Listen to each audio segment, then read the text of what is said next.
আজকে এই চমৎকার সন্ধ্যায় আমি সূরা হাশরের শেষ 3টে আয়াতের খুবই সংক্ষিপ্ত তাফসীর আপনাদের সামনে পেশ করব। মা তাওফীকি ইল্লা বিল্লাহ। এই 3টে আয়াতের একটা বিশেষ ফজিলত আছে এবং মজার ব্যাপার হচ্ছে আমরা বাংলাদেশিরা মোটামুটি মুখস্থ এই 3টা আয়াত, তাই না? বাংলাদেশি ইমাম সাহেবরা ফজরের পরে পড়ায় না, ওয়াল্লাহুল্লাযী পড়ায় না ভাই? মুখস্থ আছে না সবার? তো বোঝাতে সুবিধা হবে আজ ইনশাআল্লাহ বিল্লাহ। এই 3টা আয়াতের একটা ফজিলত আছে, ভার্চিউ বা ফজিলত সুনানে তিরমিজিতে বর্ণিত হয়েছে। রাসূলুল্লাহ সাল্লাল্লাহু আলাইহি ওয়াসাল্লাম বলেন, মান ক্বালা হিনা ইউসবিহু সালাসা মাররাতিন আউযু বিল্লাহি সামিউল আলিম মিনাশ শাইতানির রাজিম, যে ব্যক্তি সকালবেলা 3 বার করবে আউযু বিল্লাহি সামিউল আলিম মিনাশ শাইতানির রাজিম ওয়া ক্বারা সালাসা আয়াতিন মিন আখিরি সূরাতিল হাশরি, এরপর সূরা হাশরের শেষ 3 আয়াত করবে, ওয়াক্কালাল্লাহু বিহি ৭০,০০০ মালাক লাহু ইউসাল্লুনা লাহু। আল্লাহু আকবার। আল্লাহ তাআলা ওই ব্যক্তির জন্য ৭০,০০০ ফেরেশতা নিয়োগ করবে যারা এই ব্যক্তির জন্য হাত্তা ইউমসিয়া সন্ধ্যা পর্যন্ত দোয়া করতে থাকে। ওয়া ইন মাতা ফি যালিকাল ইয়াউম, আর এটা পরে ওই দিন যদি তার মৃত্যু হয়, মাতা শাহীদা, সে শাহাদাতের মৃত্যু নসিব করবে। ওয়া ইন ক্বারাআহা কিনা ইউমসি কানা লাকা বিতিলকা মানজিলা, আর সন্ধ্যাবেলাও যদি কেউ এভাবে 3 বার আউযু বিল্লাহি সামিউল আলিম পড়ে সূরা হাশরের শেষ 3 আয়াত পড়ে, তার জন্য একই ফজিলত রয়েছে। পড়ে সুবহানাল্লাহ। তাহলে প্রথমে পড়তে হবে আউযু বিল্লাহি সামিউল আলিম মিনাশ শাইতানির রাজিম 3 বার। আওয়াজ করে বলেন তো কয়বার? 3 বার। এরপরে সূরা হাশরের শেষের কয় আয়াত, এটা যদি পড়েন 2টা ফজিলত। পড়ার সাথে সাথে সন্ধ্যা পর্যন্ত ৭০,০০০ ফেরেশতা আপনার জন্য দোয়া করুন। ওই দিন মারা গেলে শাহাদাতের মৃত্যু নসিব হবে। আমরা শাহাদাতের মৃত্যু চাই কি চাই না? হ্যাঁ, চাই কি চাই না? আমরা জানি এটা পড়ি। তাহলে এটা সকাল সন্ধ্যার জিকির মিন আযকারি সাবাহি ওয়াল মাসা। কিন্তু বাংলাদেশে এটা শুধু সকালে পড়ে, ফজরের পরে, মাগরিবের পরে পড়ে না। এটা ঠিক করে নেবেন, এটা সকালেও পড়বেন, সন্ধ্যাবেলাও পড়বেন। আমাদেরকে রাসূলুল্লাহ সাল্লাল্লাহু আলাইহি ওয়াসাল্লাম কিছু আজকার শিখিয়েছেন, কিছু দোয়া, যেগুলো পড়লে শয়তানের বিরুদ্ধে আল্লাহ তাআলার পক্ষ থেকে আমাদের জন্য এটা প্রোটেকশন হিসেবে কাজ করে। সুবহানাল্লাহ পড়ে। যেমন এই যে সূরা হাশরের শেষ 3 আয়াত, যেমন আয়াতুল কুরসি, যেমন 3 কুল। এই সূরা হাশরের শেষ 3 আয়াতের এত ফজিলতের কারণ হচ্ছে এই শেষ 3টি আয়াতে আল্লাহ তাআলা তার নিজের 14টি নাম উল্লেখ করেছেন। কয়টি? 14টি। কালামুল্লাহ মাজিদের কোন সূরায় কোন জায়গায় এভাবে টানা আল্লাহ তাআলার এতগুলো আসমাউল্লাহিল হুসনা সিফাতি নাম বা গুণবাচক নাম একসাথে খুঁজে পাওয়া যায়? এখানে 14টা নাম পাওয়া যায় আল্লাহ। আজকে এই 14টা নামের তাফসীর আমরা শুনবো ইনশাআল্লাহ। বলেন কেউ? এজন্যই সূরাতুল হাশরের শেষ 3 আয়াতের এত গুরুত্ব। এবং এই আয়াতগুলো পড়লে আল্লাহ তাআলার সত্তার যে পরিচয়, অরিজিনাল পরিচয়, এটা আপনি পাবেন। আল্লাহ তাআলা অত্যন্ত অনুকূল ভঙ্গিতে এই 3টি আয়াতে নিজের পরিচয় দিয়েছে। এছাড়াও আরো কয়েকটি জায়গায় আল্লাহ তাআলা নিজের চমৎকার পরিচয় দিয়েছেন। যেমন সূরাতুল বাকারার 255 নম্বর আয়াত মুখস্থ আছে না? আয়াতুল কুরসি, ওই একটা আয়াতে আল্লাহ তাআলা চমৎকার ভাবে নিজের পরিচয় দিয়েছেন। এবং বিষ্ণু ঈসা ইসলাম বলেন, মান খারাহা আয়াতুল কুরসি দুবুরা কুল্লি সালাতিন মাকতুবাতিন লাম ইয়ামনাহু মিন দুখুলিল জান্নাতি ইল্লাল মাউত। প্রত্যেক ফরজ নামাজের পরে যে একবার আয়াতুল কুরসি পড়বে, তার জান্নাতে ঢোকার ব্যাপারে আর কোনো বাধা থাকে না, মৃত্যু ছাড়া। লোকটা মরে না তাই জান্নাতে যায় না, মরলেই জান্নাতি। পড়েন আয়াতুল কুরসি পড়েন। এরপরে সূরাতুল ইখলাসের ছোট্ট 4টা আয়াতে আল্লাহ তাআলা অসাধারণ করে অনুপম ভঙ্গিতে নিজের পরিচয় দিয়েছেন। কুল হুয়াল্লাহু আল্লাহুস লাম ইয়ালিদ ওয়া লাম ইয়াকুল লাহু আনা। অসাধারণ পরিচয়। ঠিক তেমনি ভাবে সূরাতুল হাশরের এই শেষ 3টে আয়াতে আল্লাহ তাআলা চমৎকার ভাবে নিজের পরিচয় দিয়েছে এবং এগুলোকে বলা হয় আসমাউল্লাহিল হুসনা, আল্লাহর সুন্দর সুন্দর নাম। আল্লাহর নামের চাইতে সুন্দর নাম আর হতে পারে? বলেন, সুন্দর নাম আর হতে পারে? ওয়ালিল্লাহি আল আসমাউল হুসনা ফাদউহু বিহা। আল্লাহর অনেকগুলো সুন্দর সুন্দর নাম আছে, আল্লাহ বলেন এগুলো ধরে ধরে তোমরা আমাকে ডাক। আল্লাহর মোট নামের সংখ্যা, এই সিফাতি নামের সংখ্যা হচ্ছে ৯৯টা। ইন্না লিল্লাহি, সেই বুখারীর বর্ণনা, ইন্না লিল্লাহি তিসআতান ওয়া তিসঈনা ইসমা মিআতান ইল্লা ওয়াহিদা। বিষ্ণু বলেন আল্লাহর ৯৯টা নাম আছে, এক কম ১০০, এক কম ১০০। মান আহসাহা দাখালাল জান্নাহ। যে ব্যক্তি ৯৯ নাম মুখস্থ করে হৃদয়ে ধারণ করবে, আল্লাহ তাআলা তাকে জান্নাত দিয়ে দিবে। শুধু মুখস্থ করলেই চলবে না, মুখস্থ করে এটার অর্থ বুঝতে হবে, এটার দাবি কি সে দাবি মানতে হবে। কারণ বিষ্ণু বলেন নাই মান হাফিজাহা দাখালাল জান্নাহ, তিনি বলেছেন মান আহসাহা দাখালাল জান্নাহ। এটাকে করতে হবে, মুখস্থ করতে হবে, হৃদয়ে ধারণ করতে হবে, এবং এই নামের যে দাবি, সে দাবি পূরণ করলে তাকে জান্নাতের মালিক বানায় দিবে কে? এবং বিষ্ণু ঈসা ইসলাম আল্লাহ তাআলার এই চমৎকার অনুপম নামগুলো ধরে ধরে এগুলোর ওসিলা দিয়ে আল্লাহর কাছে দোয়া করতেন। বিষ্ণু বলতেন আসআলুকা বিকুল্লি ইসমিন হুয়া লাক কি সাম্মাইতা বিহি নাফসাক। আল্লাহ, আপনার যত নাম আছে, যে নামগুলো দিয়ে আপনি আপনার নিজেকে নামকরণ করেছেন, ওই সব নামের ওসিলা দিয়ে আমি আপনার কাছে চাই। আও আনজালতাহু ফি কিতাবিক, অথবা আপনার যত নাম আপনি আপনার কোনো আসমানি কিতাবে নাজিল করেছেন, সেগুলোর ওসিলায় আমি আপনার কাছে চাই। আও আল্লামতাহু আহাদাম মিন খালকিক, অথবা আপনি আসমানি কিতাবে নাজিল করেন নাই, আপনার কোনো প্রিয় বান্দাকে আপনি স্পেশালি জানিয়েছেন, কোনো নবীকে স্পেশালি কোনো স্পেশাল নাম জানিয়েছে, ওইটার ওসিলায় আপনার কাছে আমি চাই।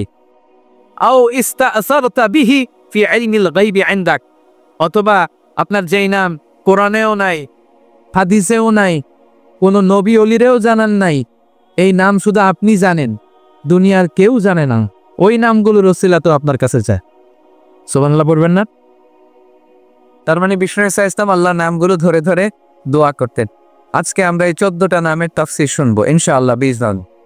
তাহলে আমরা আর কাল বিলম্ব না করে সরাসরি সূরাতুল হাশরের শেষ 3 আয়াতের তাফসীরের দিকে যাচ্ছি। পড়ুন, আওয়াজ করে আমার সাথে সাথে করুন। আউযু বিল্লাহি মিনাশ শাইতানির রাজীম।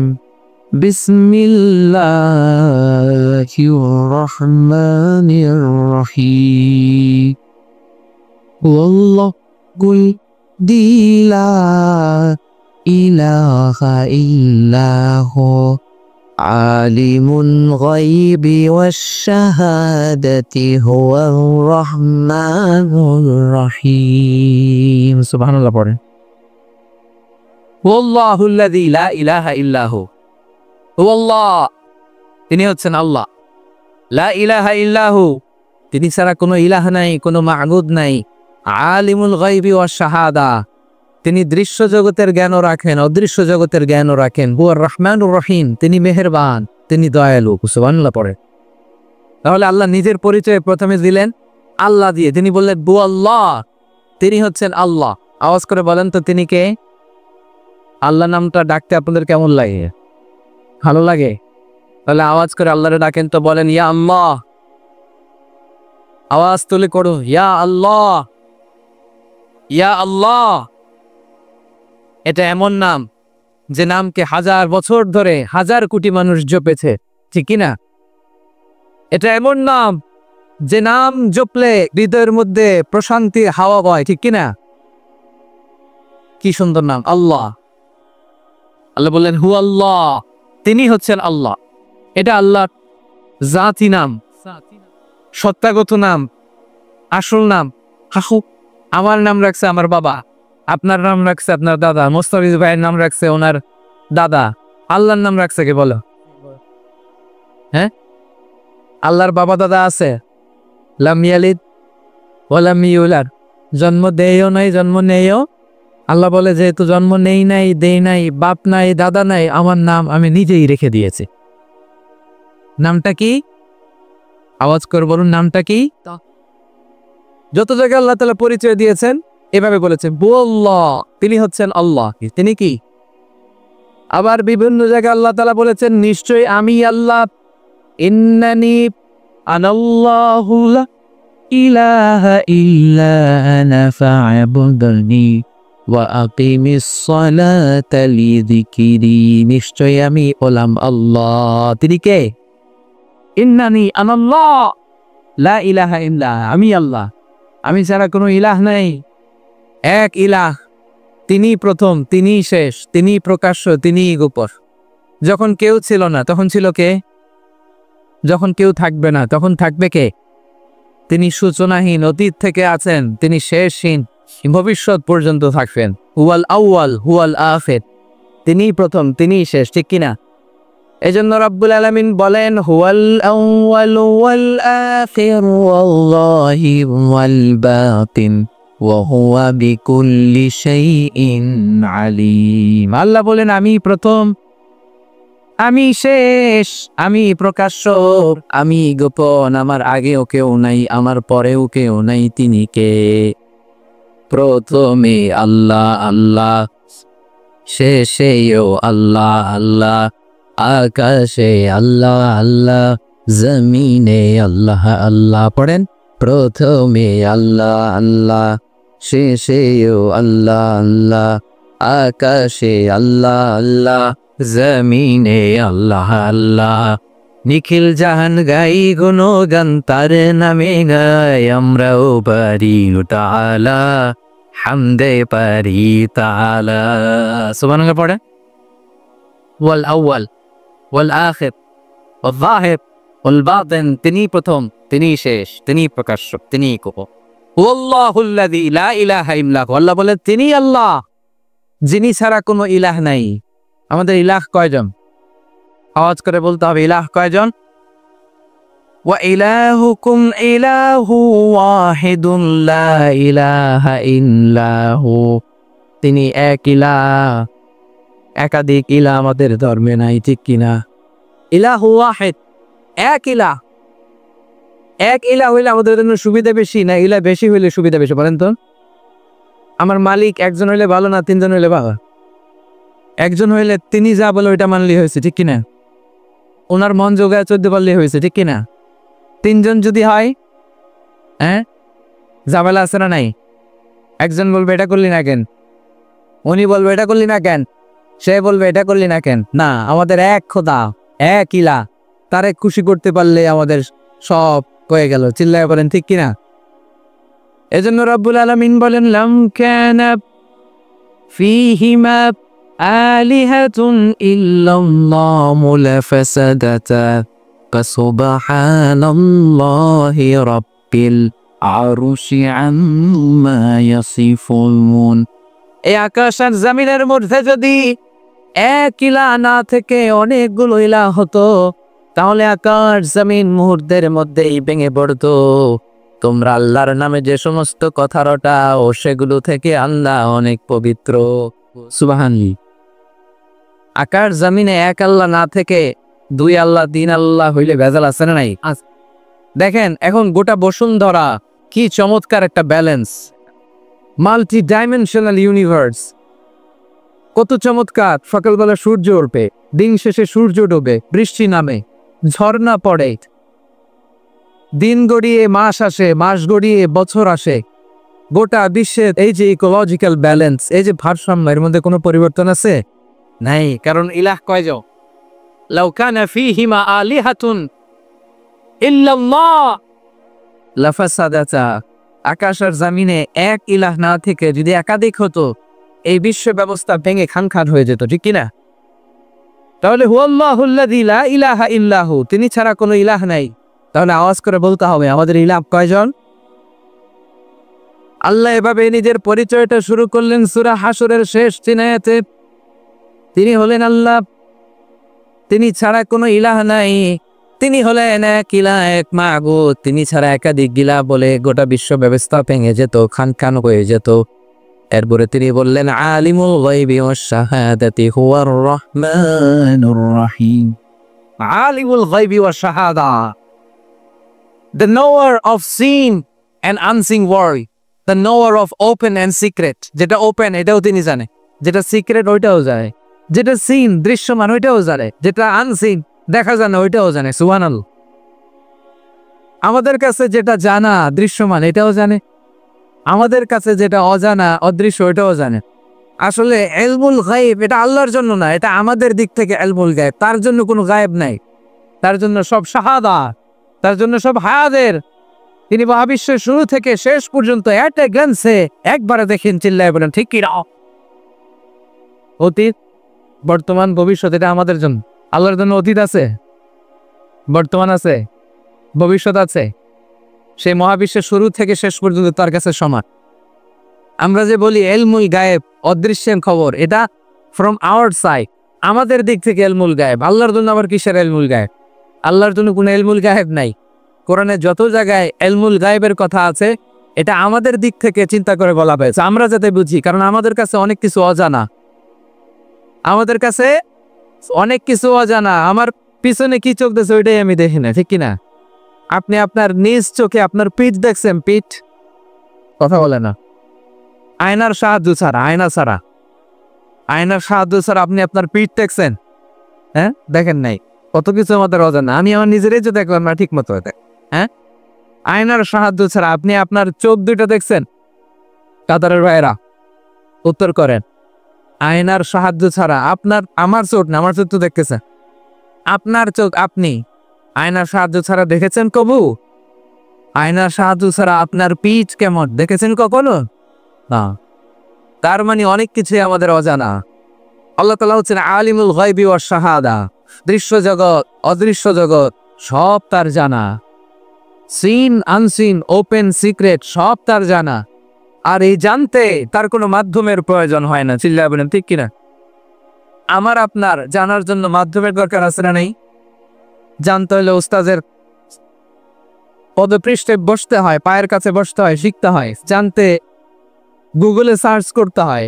জানতে আরেকজনের সহায়তা লাগে। আল্লাহর জানতে আরেকজনের সহায়তা লাগে, গুগলে সার্চ দেওয়া লাগে, কারো কাছে যাওয়া লাগে। তাহলে আমাদের জানা আল্লাহর জানায় পার্থক্য আছে। আমাদের জানাটা সীমিত, তার জানাটা অসীম। তার জ্ঞানের কোনো শেষ নাই। সবচাইতে বড় জ্ঞানী কে? মুসা আলাইহিস সালাম একবার বনী ইসরাইলের মাঝখানে ওয়াজ করতেছেন। এক লোক বলল, ইয়া নবী আল্লাহ, মান আ'লামু ফিল আরদ, এই জমিনে সবচেয়ে জ্ঞানী কে? মুসা আলাইহিস সালাম বললেন, আমি জ্ঞানী। আল্লাহ তাআলা এটা পছন্দ করলেন না। আল্লাহ বললেন, না মুসা, তোমার চাইতে বড় জ্ঞানী আছে। দুই সাগরের মিলনস্থল মাজমাউল বাহরাইনে যাও, সেখানে আমার এক বান্দা আছে, নাম ফাদিক, যারে আমরা বাংলায় বলি খিজি। আমরা কি বলি? খিজির আলাইহিস সালাম। সে তোমার চাইতে বেশি জ্ঞানী, যাও। তো উনি খিজির আলাইহিস সালামের সাথে নৌকা করে যাচ্ছেন। হঠাৎ একটা চড়ুই পাখি চিনেন আপনারা? চড়ুই পাখি এসে সাগর থেকে পানি খাচ্ছে। তো পানি খাওয়ার কারণে চড়ুই পাখির ঠোঁটে বা চঞ্চুতে সাগরের একটু পানি লেগে যাচ্ছে। খিজির আলাইহিস সালাম বলেন, মুসা, চড়ুই পাখিটা দেখছো? দেখছি। পানি খাচ্ছে দেখছো? দেখছি। চড়ুই পাখিটা সাগর থেকে পানি খাওয়ার পরে সাগরের একটু পানি চড়ুই পাখির ঠোঁটে বা চঞ্চুতে যে লেগে আছে, দেখতেছো? মুসা আলাইহিস সালাম বললেন, হ্যাঁ দেখতেছি। খিজির আলাইহিস সালাম বললেন, এই যে চড়ুই পাখির ঠোঁটে পানি খাওয়ার পরে সাগরে একটু এক কণা, এক ফোঁটা পানি যে লেগে আছে, এটা তোমার, আমার আর মহাবিশ্বের আমাদের সকলের জ্ঞান। আর এই যে গোটা সাগর, মহাসাগর, এটা আমার আল্লাহর জ্ঞান। আলিমুল গায়বি ওয়াশ শাহাদা, তিনি দৃশ্য জগৎ, অদৃশ্য জগৎ সবটা দেখেন। জানা অজানা সবই তার কাছে স্পষ্ট। আর এগুলো জানতে তার কোনো মাধ্যমের প্রয়োজন হয় না। তিনি হচ্ছেন আলিমুল গায়ব, চিল্লায় বলেন ঠিক কিনা? এজন্য আল্লাহ বললেন, হুয়াল্লাযী লা ইলাহা ইল্লা হু আলিমুল গায়বি ওয়াশ শাহাদাতি হুয়ার রহমানুর রহিম। এরপর আল্লাহ বললেন, হুয়ার রহমানুর রহিম, তিনি মেহেরবান, তিনি দয়াময়। 14টা নামের প্রথমটা শুরু হয়ে গেল আর রহমান। 14টা নামের প্রথম নাম কি? আর রহমান। আওয়াজ করে বলেন, 14টা নামের প্রথম নাম কি? আল্লাহরে ডাক দেন, বলেন, ইয়া রহমান, ইয়া রহিম, ইয়া হাইয়ু, ইয়া কাইয়ুম। 14টা নামের প্রথম নাম হচ্ছে আর রহমান। আর রহমান ফিদ দুনিয়া ওয়ার রহিমু ফিল আখিরাহ। এই রহমান রহিমের বেসিকলি দুইটা তাফসীর। রহমান হচ্ছে তিনি দুনিয়ার জন্য, সবাই রে খাওয়ায়, কাফিররে খাওয়ায়, মুমিনরাও খাওয়ায়, সবার জন্য তার দিল দরিয়া আছে না নাই? আচ্ছা। ওয়ার রহিমু ফিল আখিরাহ, আর রহিম, তিনি রহিম আখেরাতের জন্য, আখেরাতে তিনি সবাইকে নেয়ামত দিবেন, শুধু বিশ্বাসীদের দেবে, ঠিকই না? এটা হচ্ছে এক নম্বর তাফসীর। আরেকটা তাফসীর হচ্ছে আর রহমান বাই নেচার, তিনি বাই নেচার দয়ালু। সুবহানাল্লাহ পড়ে কি রব আমরা পাইছি, তিনি বাই নেচার সত্তাগত ভাবে দয়াল। আর আর রাহিম হচ্ছে বাই অ্যাকশন, তিনি তার কাজের দিক থেকেও দয়াল। সুবহানাল্লাহ পড়বেন না?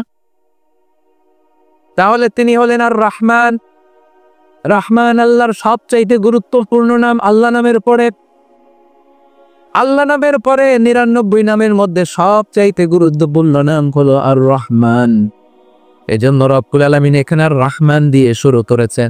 আবার কালামুল্লাহ মাজিদে তিনি বলেন কুলিদুল্লাহ আউইদুর রহমান আইয়াম্মা তাদউ ফালাহুল আসমাউল হুসনা।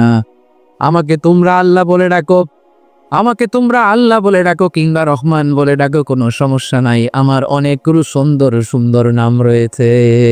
সুবহানাল্লাহ। আমার আল্লাহ ডাকো কিংবা রহমান ডাকো, তার মানে রহমান নামটা আল্লাহ নামের খুব কাছাকাছি। One of the major names of Allah সুবহানাহু ওয়া তাআলা, আল্লাহর মৌলিক একটা নাম। আল্লাহর পরে সবচাইতে গুরুত্বপূর্ণ নাম আর রহমান। সবচাইতে গুরুত্বপূর্ণ নাম কি? আর রহমান। তিনি দয়ার সাগর, তিনি মেহেরবান, তার দয়ার কোনো শেষ নেই। সুবহানাল্লাহ পরে রাসূল সাল্লাল্লাহু আলাইহি ওয়াসাল্লাম বললেন মক্কার কুরাইশদেরকে তোমরা রহমানের জন্য সেজদায় লুটিয়ে পড়ো। তারা বলে রহমান আবার কে? Who is this Rahman? আমরা তো রহমানকে চিনি না। তখন আল্লাহ তাআলা নাজিল করলেন ওয়া ইযা কিলা লাহুম উসজুদু লিররহমানি ক্বালু ওয়া নারু রহমান। তাদেরকে যখন বলা হয় রহমানের জন্য সিজদা দাও, তারা বলে রহমানকে? রহমানকে চিনি না। তারা কি বলে? রহমানকে চিনি। আল্লাহ বলে রহমানকে চিনো না, তাহলে চিনে নাও। এই জন্য আল্লাহ তাআলা ওই মুহূর্তে রহমান নামে কোরআন একটা সূরা নাজিল করেছেন। পড়ে সুবহানাল্লাহ। তিনি নাজিল করলেন আর রহমানু আল্লামাল কুরআন খালাকাল ইনসান আল্লামাহুল বায়ান। দয়াময় রহমান শেখালেন কোরআন, বানালেন ইনসান, শেখালেন বায়ান। দয়াময় রহমান শেখালেন কোরআন, বানালেন ইনসান, শেখালেন বায়ান। দয়াময় রহমান শেখালেন কোরআন, বানালেন ইনসান, শেখালেন বায়ান। সুবহানাল্লাহ করো। তিনি রহমান, দয়ার সাগর। আরশের উপরে বিশাল সাইনবোর্ডে আল্লাহ তাআলা লিখে রেখেছেন সাবাকাত রাহমাতি গাদাবি, মানে আমি আল্লাহর রাগও আছে, আবার আমি আল্লাহর দয়াও আছে। তবে আমি আল্লাহর রাগের চেয়ে আমি আল্লাহর দয়া বেশি পড়ে। সুবহানাল্লাহ। এরপরে আল্লাহ তাআলার আরেকটা নাম হচ্ছে আল মালিক। আল মালিক মানে কিং, রাজাধিরাজ, ক্ষমতার অধিকারী। আসল ক্ষমতার অধিকারী কে? The ultimate authority, supreme authority, তার হি ইজ দ্য কিং। আল কুদ্দুস, কুদ্দুস মানে অতি পবিত্র, সব অপবিত্রিত থেকে তিনি পবিত্র। আল কুদ্দুস। এজন্য রাসূল সাল্লাল্লাহু আলাইহি ওয়াসাল্লাম পড়তেন সুবহান কুদ্দুসুন রব্বুল মালাইকাতি ওয়ার রূহ। আল্লাহর আরেকটা নাম হচ্ছে আসসালাম, শান্তি। তিনি শান্তি দেয়, গিভার অফ পিস। শান্তি আসে একজনের পক্ষ থেকে। শান্তি দেওয়ার মালিক কে? আল্লাহর আরেকটা নাম হচ্ছে আল মুমিন, দ্য গিভার অফ সিকিউরিটি। তিনি নিরাপত্তা দেয় গোটা বিশ্বকে। আল্লাহর একটা নাম হচ্ছে আল মুহাইমিন, পর্যবেক্ষক। গোটা বিশ্বের কোথায় কি হয় সবার চোখ ফাঁকি দেয়া গেল, আল্লাহর চোখ ফাঁকি দেয়া যায় না। আল্লাহর একটা নাম হচ্ছে আল আজিজ, মহাপরাক্রমশালী, দ্য অলমাইটি। তার মোকাবেলায় কেউ মাথা তুলে দাঁড়াতে পারে না, তার সিদ্ধান্তে কেউ বাধা হয়ে দাঁড়াতে পারে না। তার ক্ষমতার সামনে গোটা বিশ্ব শক্তিহীন আর অসহায়, চিল্লায়ে বলে ঠিক কিনা? আল্লাহর আরেকটা নাম আল জব্বার, মহাপ্রতাপশালী, দ্য ডমিনেন্ট। আল্লাহর আরেকটা নাম আল মুতাকাব্বির, সুপিরিয়র, সবচাইতে বড়, তার চেয়ে বড় কেউ নাই। আল্লাহর একটা নাম হচ্ছে আল খালিক, স্রষ্টা, দ্য প্ল্যানার, যিনি সৃষ্টির প্ল্যান করেন। আল্লাহর আরেকটা নাম হচ্ছে আল বারি, যিনি প্ল্যান অনুযায়ী সৃষ্টিকে এক্সিকিউট করেন। আল্লাহর আরেকটা নাম হচ্ছে আল মুসাউবির, দ্য ডিজাইনার। ডিজাইনার, এটা নিয়ে লম্বা তাফসীর করা দিচ্ছে আমার ছিল। ডিজাইনার, এই যে ফিঙ্গারপ্রিন্ট, এত কোটি কোটি মানুষ, একজনের প্রিন্টের সাথে আরেকজনের ফিঙ্গারপ্রিন্ট মিলে না, কারণ ডিজাইনারটা কে? একজনের চেহারার সাথে আরেকজনের চেহারা মিলে না। ডিজাইনার কে? মায়ের পেটে থাকতে আমাদের ডিজাইন দিয়েছে কে? এরপরে আল্লাহ তাআলার আরেকটা নাম হচ্ছে আল হাকিম, প্রজ্ঞাময়। তিনি যা করেন যা বলেন তার কোনোটাই প্রজ্ঞা থেকে খালি না। এখন আমরা এই আল্লাহ তাআলার নামগুলো দিয়ে বেশি বেশি দোয়া করব, আল্লাহ তাআলার কাছে বেশি বেশি চাইবো। রাসূল সাল্লাল্লাহু আলাইহি ওয়াসাল্লাম এই দোয়াই করতেন এবং আল্লাহ তাআলার সাথে আমরা আমাদের সম্পর্ক বৃদ্ধি করব। প্রিয় ভাইয়া, আন্তরিকভাবে আপনি আল্লাহর দিকে ঝুঁকে পড়ুন, গোটা বিশ্ব আপনাদের দিকে ঝুঁকে পড়বে। আল্লাহ তাআলা আমাদের সবাইকে কথাগুলো পৌঁছা আর আমল করার তৌফিক দান করুন।